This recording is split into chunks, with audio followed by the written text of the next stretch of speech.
So that's kind of where we're at right now, meeting with people and listening to people and hopefully helping even like someone like and by campaigning around them, by doing a letter writing campaign on their behalf. Here they are being like, I don't know, just treated terribly. Yeah.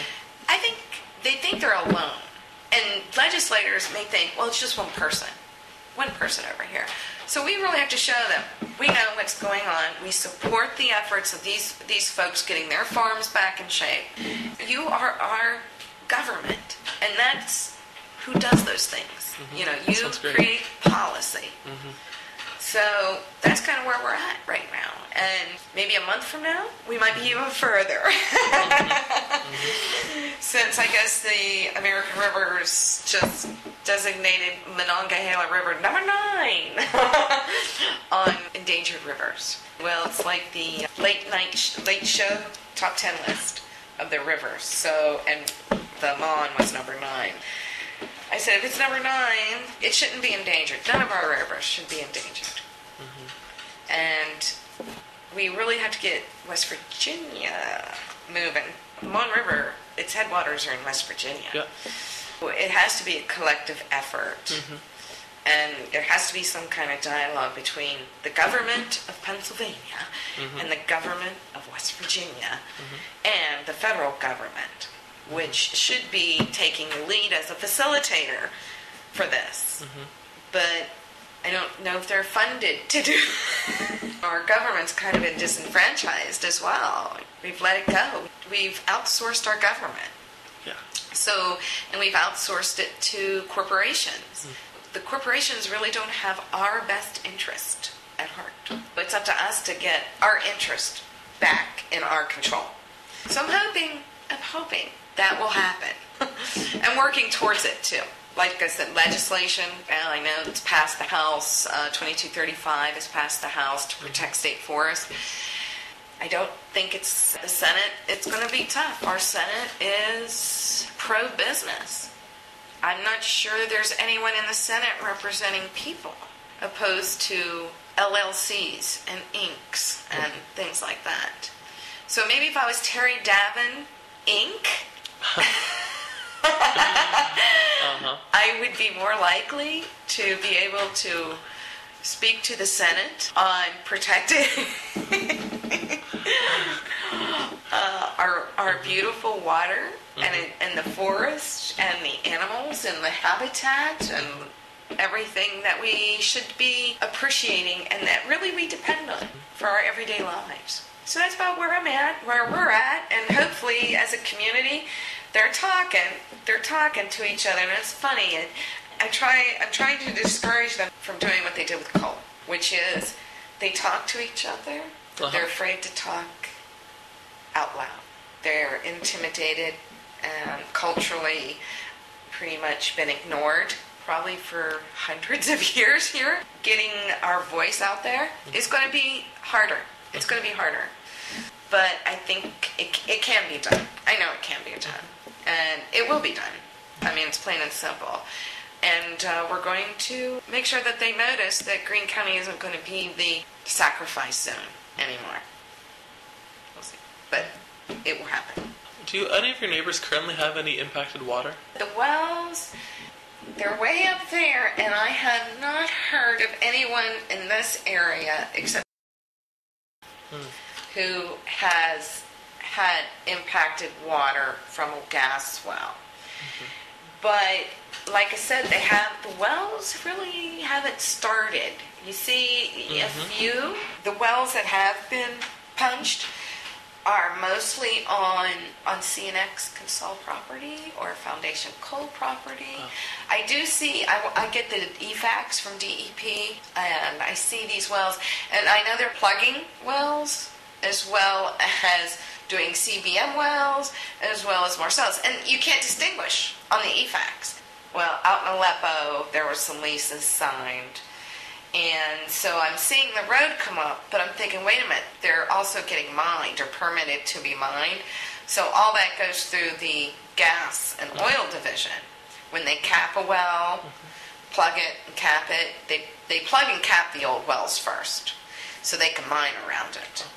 And so what's going on now is I think the gas and coal industry are starting to cooperate with each other because they want to put this well in. You sure don't want to pull it to mine, so they're starting to get together and say, hey, where are you going to mine? And so they'll design maybe a well to go in between the panels of coal. Plus, if you're Consol Energy and you own the gas and you own the coal and you own all that, then you can do whatever you want. Yeah. And now that they bought Dominion out, you're going to have a huge monopoly of a few companies controlling the energy. We may not only be begging for water, we may be begging to heat our homes as well. Do you see, especially, and it's going to be the inner cities that's going to hurt the most. Honey, I got a chimney. I got lots of trees. I can stay warm. So can a lot of other people in the rural areas. But you figure the inner city, where you don't have those opportunities to have those things, they're going to be hurting because you're going to have to pay what they say, or you'll just go cold and you'll just go thirsty. Yeah. Even though we have all these rural issues going on, they actually work hand in glove with the issues that's going to go on in the urban community. So have any of the well sites started building in the area? There's one up in Richland Township. Oh, okay. And if you get a hold of her, she could probably, and that's a CNX well. CNX, Consol. They're interchangeable, so if I say one, they're both. The coal bed methane well on the hill is CNX, but the vertical deep wells are Panic Ranges now up here. Most of what's been going on here recently has been with Consol, CNX. I've been keeping my eye out for the different ones, like Chief and Chesapeake. I think Chesapeake may be down in Dunkard Township. Who is it? I just saw a new one today. And I had no idea it was on the EFAX. I was like, I can't figure out, though, if they're like I said, if they're capping, if they're Marcellus and CNX. I didn't know until recently that CNX was doing horizontal. I thought about a year or so ago they didn't have the savvy to do a horizontal.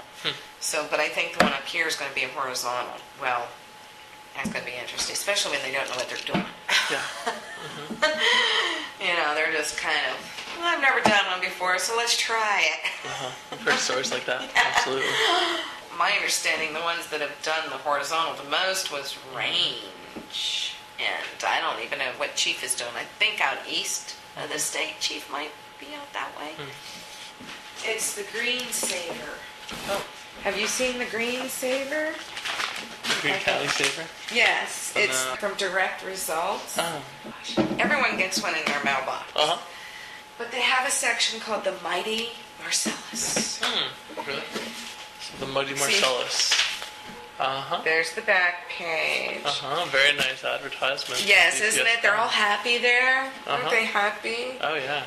With natural gas. My child's not getting contaminated by anything. Green grass? Oh, yes, the green grass. And look how clean that well looks. All through here. There's the Mighty Marcellus. Oh, this must have been the one before the election. Community Bank is really pushing them. It's pushing this whole thing. So we get those like 4 times a year. The Green Saver puts that out. It's basically an advertisement, but that has local flavor and stories in it. Everyone enjoys getting the Green Saver. And then, I mean, the coal advertising, now it's the gas advertising. And it's kind of like, it's this brainwashing. It's a brainwashing of the community. They're buying our love through advertisements.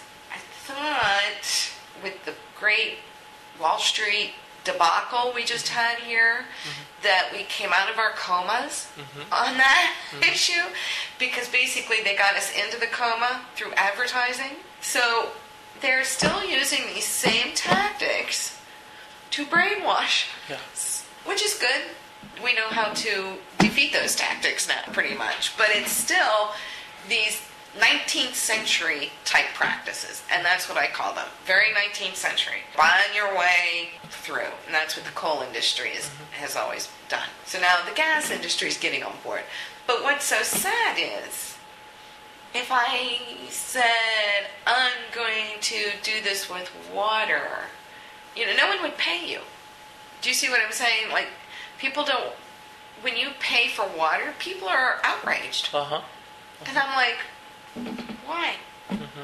You paid for gas, you paid for coal. Why are you upset if you have to pay for water? Because it's water.